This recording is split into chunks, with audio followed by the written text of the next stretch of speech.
@gmail.com.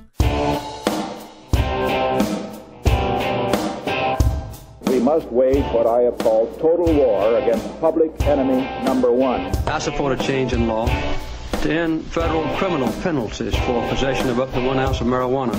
That marijuana, pot, grass, whatever you want to call it, is probably the most dangerous drug. Some think there won't be room for them in jail. We'll make room. I experimented with marijuana a time or two, and I didn't like it and didn't inhale. One major responsibility is to encourage people to use less drugs. Entirely legitimate topic for debate. Radical Rant. Welcome back. 46 after the hour. The Oregon Liquor Control Commission has made its recommendations to the Oregon Legislature as to rule fixes, law changes, and authority that it wishes it had to deal with marijuana legalization. There's a lot to get to, so let's get right to it. The Oregon Liquor Control Commission would like age verification requirements. They want to be able to use that kind of equipment to verify age like they do for liquor. I think that's probably a good thing. Bonding. Measure 91 does not require marijuana producers to have a bond to cover their tax obligations. They want the OLCC to be able to require producers to purchase a bond. What do we do for alcohol, guys? Is that the rule for alcohol? If so, then might as well make it the rule for marijuana, right? Civil penalty. Uncertainty surrounding the kinds of potential compliance problems. They want the authority to utilize civil penalties to gain compliance, to provide flexibility as the agency encounters unanticipated issues. The request here is to match OLCC's alcohol civil penalty authority.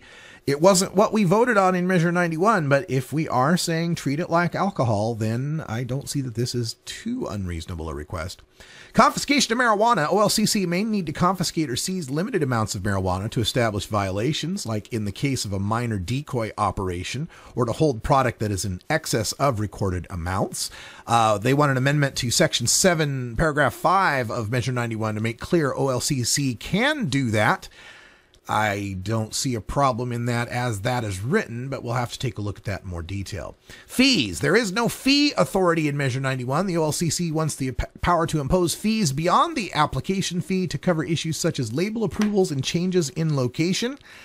I think we're in dangerous territory allowing OLCC to just start up a whole bunch of extra fees to get in the way of the businesses that want to try to run legal marijuana shops. I think we should be very careful about this. Firearms. To comply with the U.S. DOJ, the OLCC needs statutory authority to ban firearms on licensed premises. Okay, you want to set up a pot shop to be an easy place to be robbed? Is that what's going on here? What is the law for alcohol? Now, if indeed no firearms are allowed at a liquor store or at a bar or at a tavern or at a grocery store that is selling beer, well, then make that the rule for marijuana, but no special rules for marijuana that we're not applying to alcohol. Besides, alcohol is the one that makes people violent and crazy. If we're allowing firearms anywhere near alcohol sales, then they ought to be allowed near marijuana sales. There's a request for an insurance provision. OLCC's intent that business practices of its licensees match the practices generally followed within the business community. They should have an ability to require liability protection. They want to require marijuana licensees to have all sorts of insurance. Again, it's one of those things that sounds like a good idea until you start looking at the details of, well, how much insurance? What's the coverage? What's the deductible?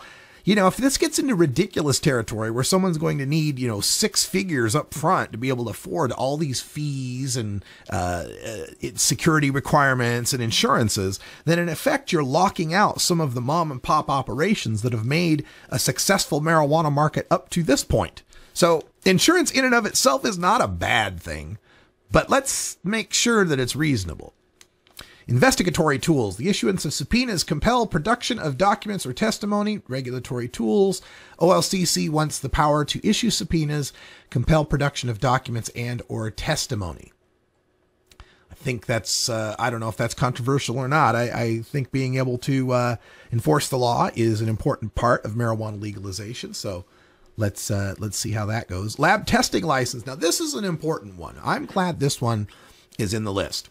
There is no license for labs to hold marijuana and test it for other licensees.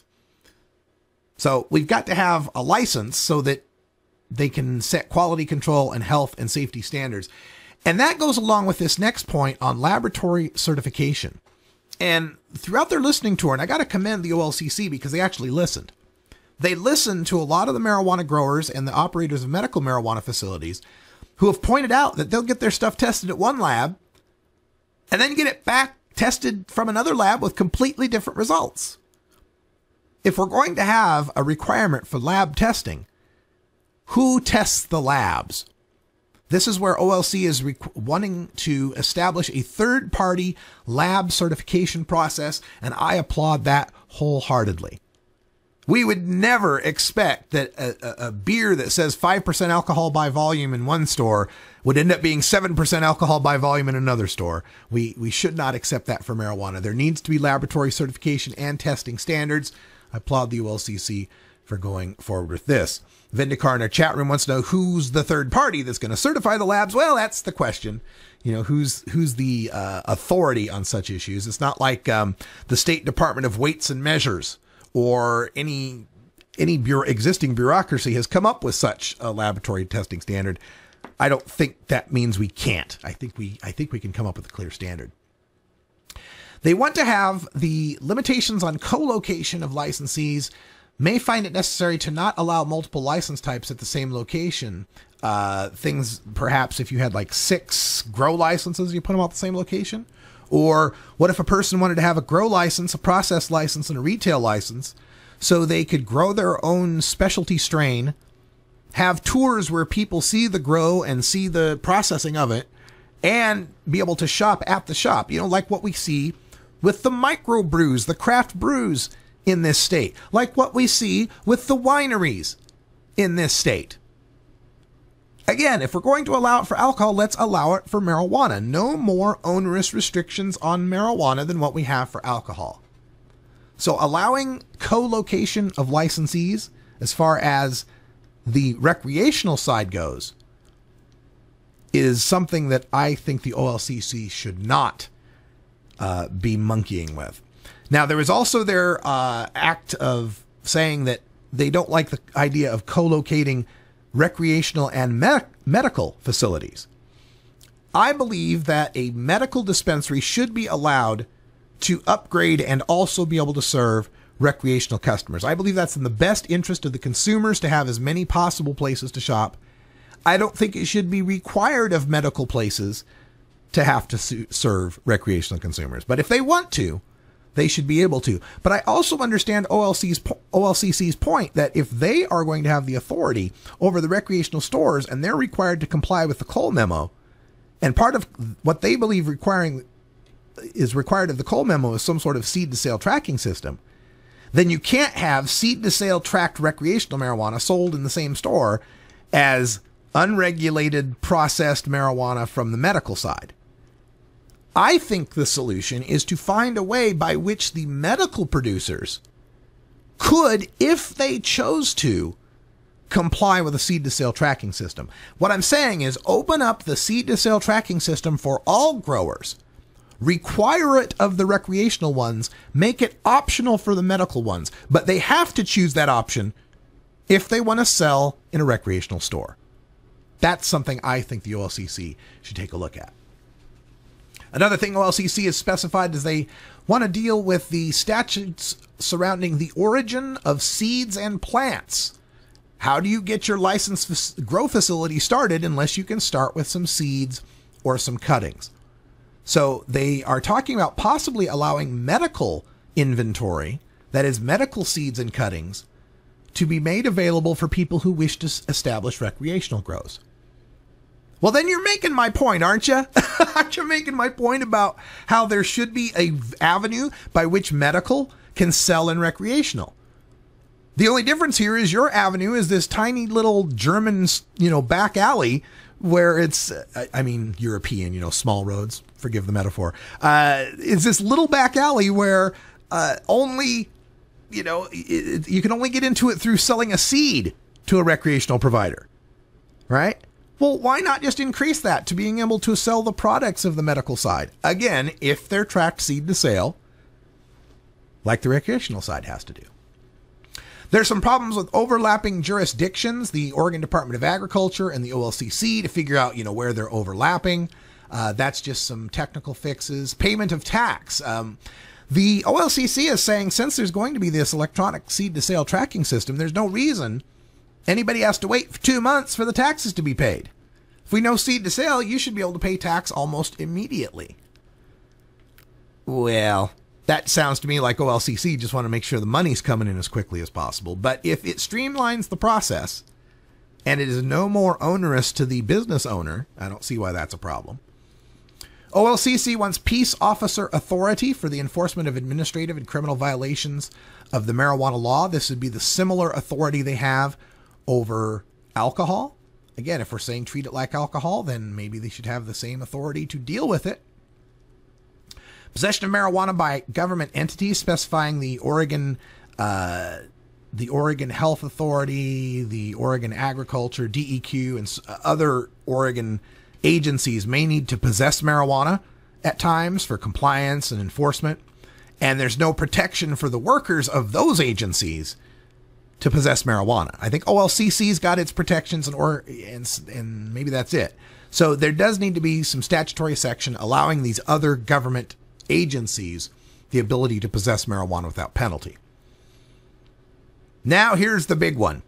Potential overlap between medical and recreational. OLCC desires to implement Measure 91 in full compliance with the Cole memo and does not want that to be compromised by allowing product into the system that has not been subject to vigorous regulation.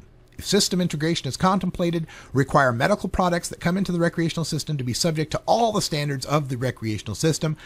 I agree with that, so long as it's voluntary for medical growers to become a part of the system.